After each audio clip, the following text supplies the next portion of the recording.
Hi Daddy, this is for all the linotype enthusiasts in the world. You wanted to be videoed and remembered as what? The best apprentice linotype mechanic in the world. So, I want to hear about your experience with being trained as a linotype mechanic. But keep it brief and short. The world's busy. I started in 1972 as my apprenticeship and finished in 1975. I took the class in 1974, but I'll better give you a heads up, there was only 3 in the class because the trade was dying, but still I was the best. So I'll always have that. The best of a bad bunch.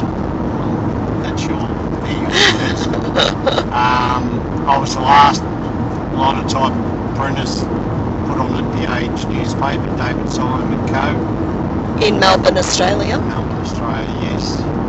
And stayed there until 1983 and got made redundant.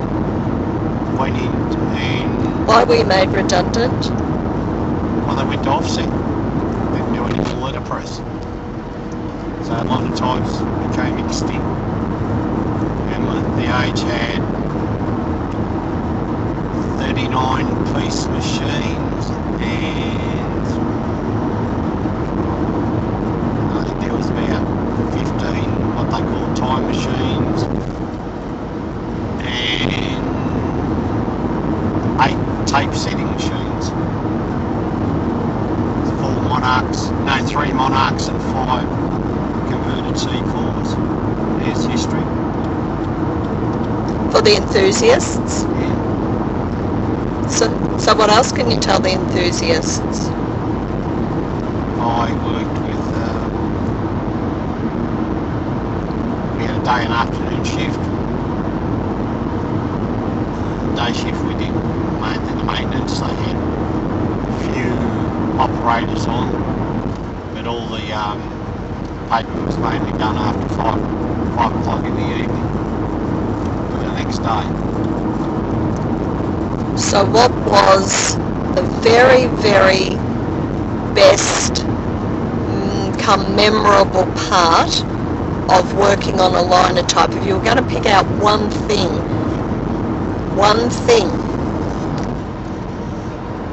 I think having a skill to do a keyboard. All you wannabes out there, have fun doing a keyboard on a C4 or a magazine, getting into it properly. That really shows a skill, does it, to be able to do that? Yeah, What? I think so. Yes. And knowing, and just looking at a slug, knowing if it's hot, cold or otherwise, knives, all that visual stuff that a trained person would be able to pick up straight away. Knowing that your knives are out, your metal's too hot, too cold, noises the machine makes now never need to be greased with a bit of oil. So what is the very worst thing you can ever think of, the worst experience working on a linotype, you personally, that you thought, oh my goodness, I don't want to be a linotype mechanic? I'm trying to get a mouthpiece off on a pot. It's very, you let obviously cool down, but squaring him up and getting him right bleeds on them and all that. Not much fun. And for and maybe trying to get a stuck plunger out. Best of luck. So, did you ever accomplish doing those things? Oh, of course I did. Of course we did. It was just hard yakka?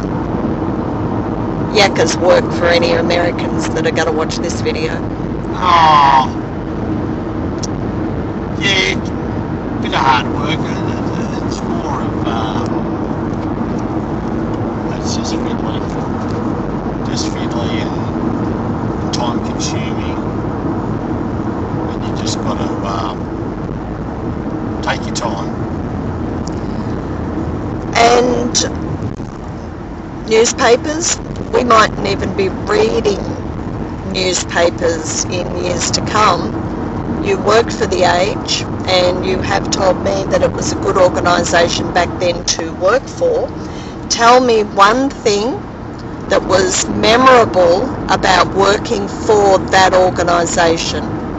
So we're getting away from your Linotype now. Working for The Age. Oh, you could get, obviously you get all the, you could view all the ads the day before, pick up all the magazines. They made a lot of magazines, Caravan World, Motor what was it called, Motor Manual or something I think it was called. So all those magazines you could pick up, take home. They were a pretty good place. They didn't mind that too much. The other good thing was working across the trades. They had fitter and turners, painters, carpenters and all that. So when you had them around and you needed something, they were always happy to give their advice and maybe let you borrow tools for the weekend. So that's why that was a good place to work for. And the morale was good. And did you know the owner or meet the owner of The Age at that time in the 70s? Well, I saw him around, but no. Who was he? No, she. Oh, it was she. Katie Syme. Yes, and what was Katie Syme like? A very old lady when I saw her, but no, it didn't. They had the managing director, which is CEOs now. His name was Colonel Neil or Colonel O'Neill. I think it was Colonel Neil. I think. An ex-soldier?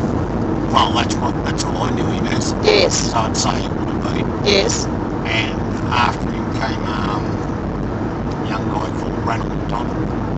I think he was a nephew of Katie Syme. So, yeah, I met him. That was in the early 70s. And were they good leaders of their organisation? Well, I think so. I didn't have a lot of idea back then. All I did was held my hand out every week so I got some money. But you were, I believe, before you did your trade, you were a little boy that had run around and... An office lady, yeah. Thanks very much. A gopher. A gopher. Yeah. So you went into all of these nooks and crannies and offices and met these people, didn't you? These important people. Oh, I really did. PAs. Mainly their PAs. I knew a few of them. Yeah, obviously walked because they had their executive offices, which was near the accounts office, so they had double doors you had to walk through and all that. So yeah, I did all that. And just dropping off Corrie and all that. And can you remember a PA that was like a favourite PA that used to... No. Too much time's passed. Yeah. Too much time. So what was the worst thing about working for The Age?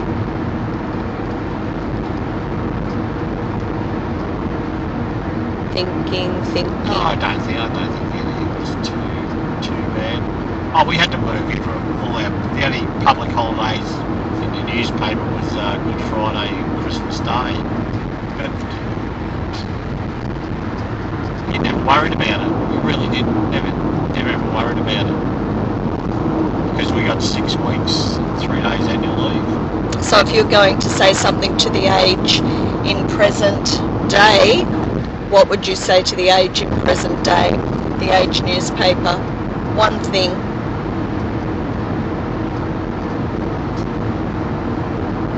I don't think it's the paper it is.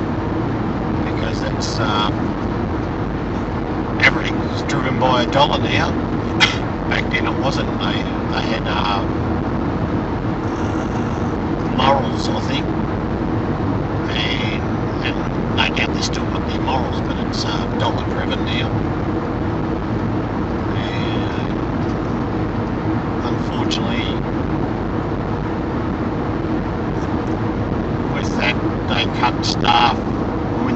staff, I certainly think your quality dips. And going from broadsheet to tabloid, any thoughts on that? No, not really. I think doesn't matter whether it's big or small, it's what's inside of it that counts. I know I prefer to light a fire with a broadsheet. Ah, yes, well, and some editorial, when that goes up in flames, I just get a good feeling about that.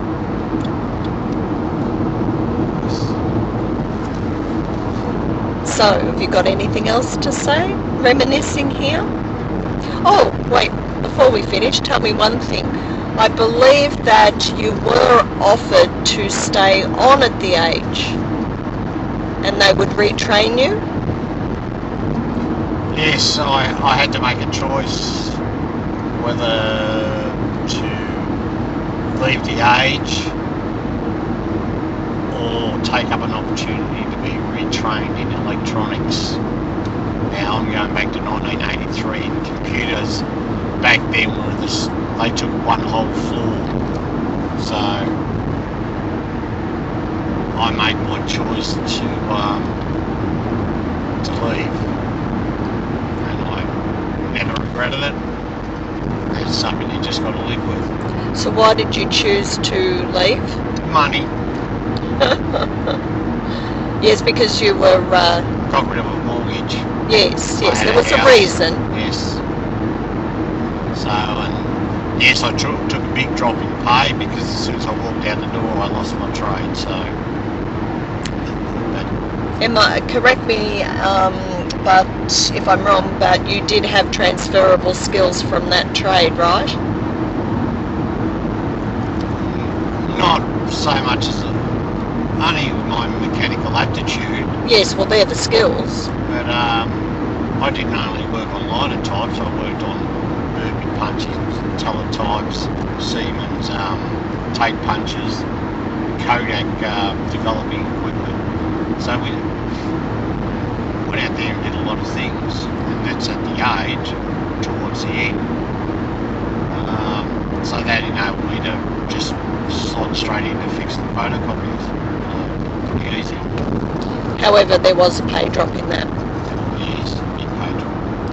And that was just to mark time, was it? Oh, yes, yes. What were you planning to do?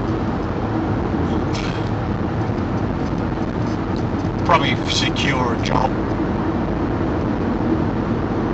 until I retired. And did you achieve that? Of course I did. And what did you then do? I got a job at the railways in 1985 with the electricians as an assistant. I then applied to become a locomotive driver in about 1988. Was successful in 1989, and I'm still there. So 29 years later. So you became a train engineer. Is that what the Americans call it? A railway engineer? Yeah, they call them engineers. We call them locomotive drivers. So I don't know quite how their engineer works, but for us, we do everything. We've got to put the brakes on. We've got to know the track. We've got to know signals. We've got to know safe working. No conductor. No one there telling us what to do. Drive the thing by ourselves. So even in fog, Yeah. you have to know how to drive it because there's no digital saying or computers saying... We've got no assistance outside what's between our ears. So, if you had your time over again, Danny, and this is the last question, if you had your time over again, what occupation would you like to have maybe tried? You don't have any regrets what you've done, but what might you like to try?